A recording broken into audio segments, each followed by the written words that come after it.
चलिए आज पढ़ेंगे समास के बारे में। हमने शब्दों का वर्गीकरण किया था तीन प्रकार से शब्दों का वर्गीकरण। शब्द कितने प्रकार से बढ़ सकते हैं, जिसमें पहला उपसर्ग, दूसरा प्रत्यय है ना, और तीसरा समास। और उपसर्ग हुआ आपका जो मूल शब्द से पहले लगते हैं, प्रत्यय हुआ जो मूल शब्द के बाद लगते हैं, और समास हुआ दो शब्दों के पास पास आने से जो नया शब्द बनता है उसको बोलते हैं समास। समास के हमारे पास 6 भेद हैं, जिसमें नंबर 1 कितने हैं? 6। ठीक है, पहला मैंने बताया था आपको तत्पुरुष समास, दूसरा है कर्मधारय समास,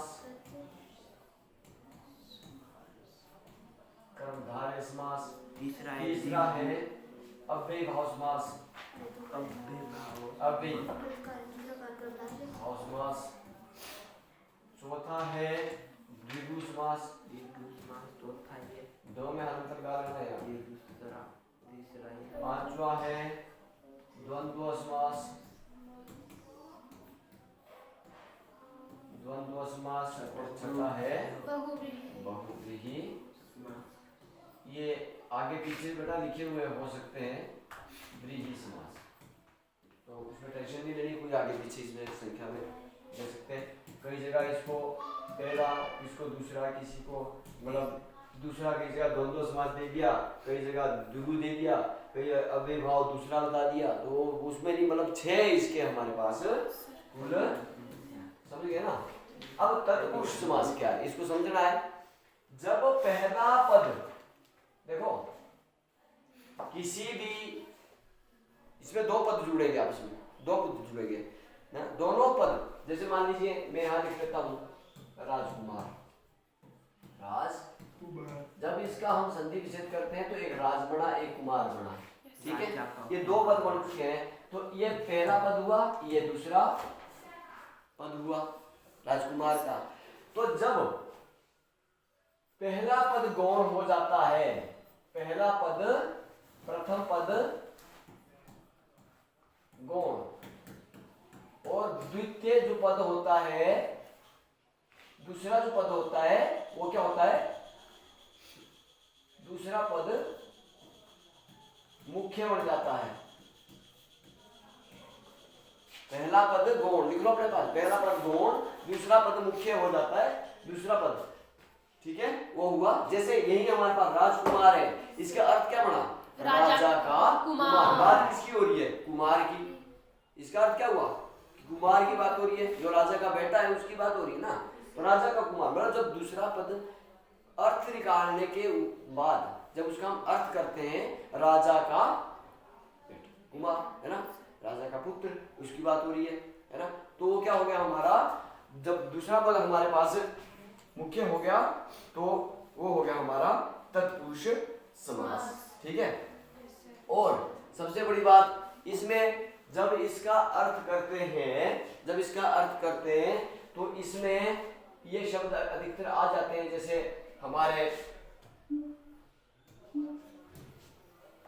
ठीक है, जैसे हमारे पास परसर्ग इसमें लग जाते हैं, ठीक है, परसर्ग जैसे से, ने, के, ठीक है, का, मतलब कि कारक, कारक समझ लीजिए, कारक जो हमारे होते हैं, कर्ता लेकर उनको कर्ण से, इसका अर्थ करने के बाद, जैसे हमने किया राजकुमार, राजा का, युद्ध क्षेत्र, युद्ध का क्षेत्र, ठीक है ना, विद्यालय, विद्या का आलय, जहाँ पर हम पढ़ते हैं, पुस्तकालय, पुस्तक का आलय, पुस्तक वहाँ का घर, तो वो हमारा जो कारक वहाँ प्रयोग हो जाता है, ये कारक जब वहाँ, तो ये इसमें इसको पहचानने का तरीका है, एक पद जब अर्थ करेंगे तो ये शब्द कारक इसके अंदर आएगा, और दूसरे में दूसरा पद मुख्य हो जाएगा, ठीक है। अच्छा, कर्मधारय, कर्मधारय समास, जहां विशेषण और विशेष्य का संबंध आपस में हो जाता है, विशेषण और विशेष्य, ठीक है, विशेष्य का संबंध आपस में हो जाता है, ठीक है।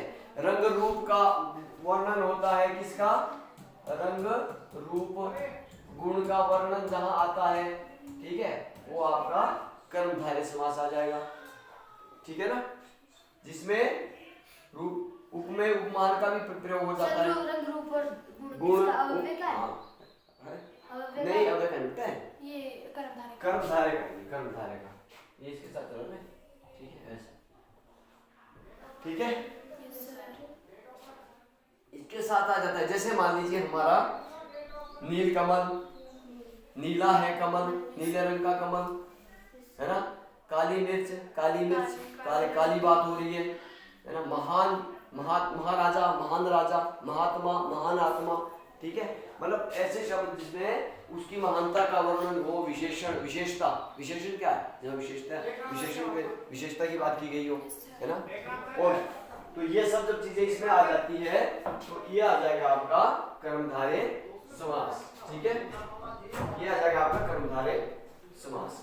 इसके बाद आ जाएगा हमारा अव्ययभाव समास।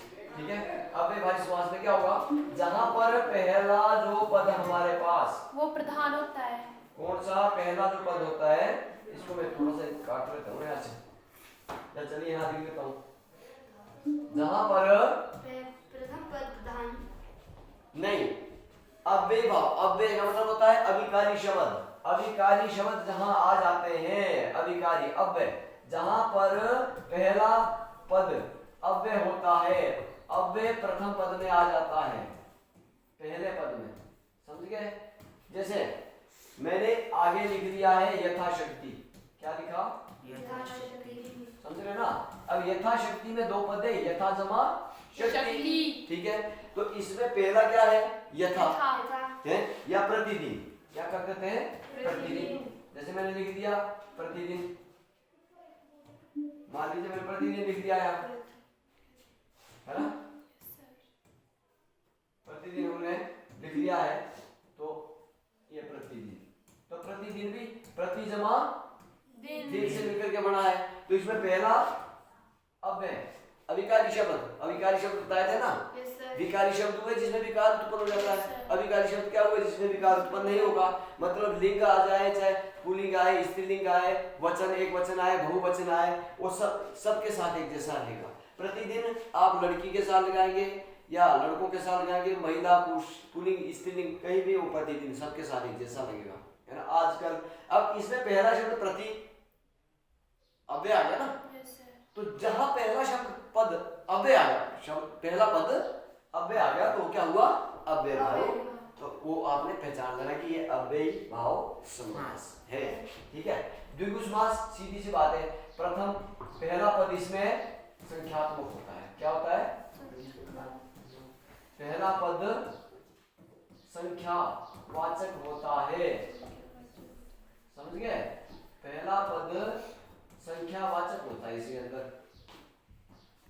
ठीक है, जब पहला पद आपका संख्यावाचक, इसमें पहला पद आ जाएगा आपका संख्यावाचक, है ना। और द्वंद्व समास, जिसमें पहला पद, अब ये आ गया, इसके अंदर क्या आ जाएगा, मतलब इसका अर्थ, इसका एक बता देता हूँ तुम्हारे को मैं द्विगु समास का। जैसे मान लीजिए आपका साप्ताहिक है, क्या लिखा हमने, साप्ताहिक, साप्ताहिक। ठीक है,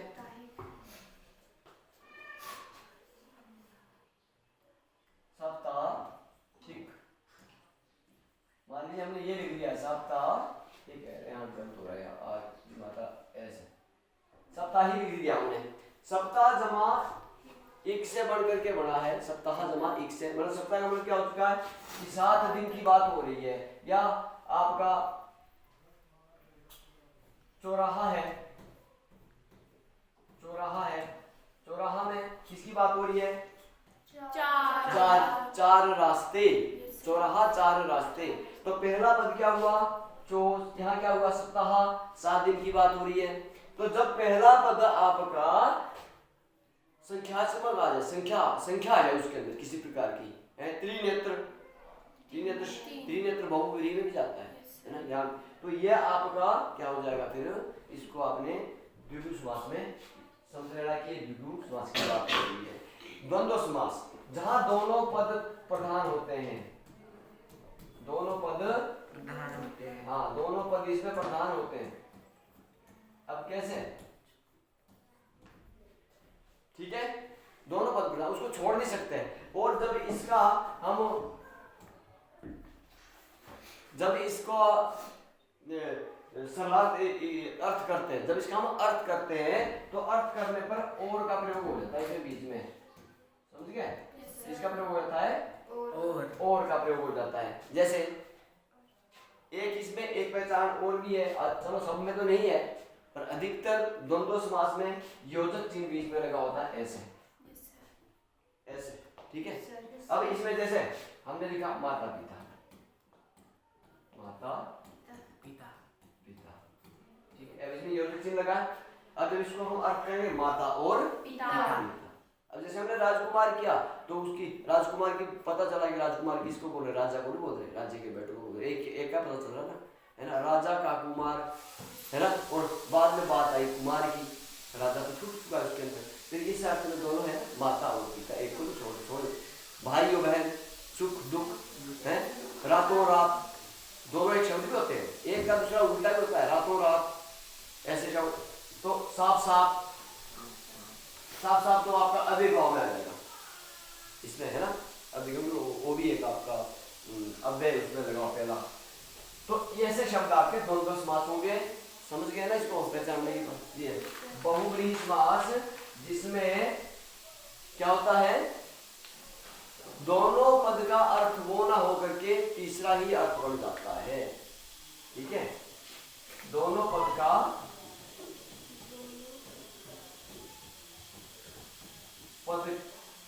अर्थ ना रहकर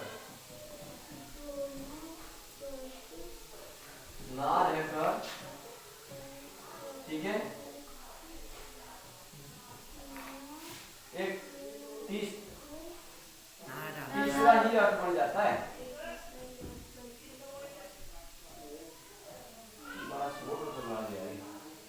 तीसरा अर्थ बन जाता है।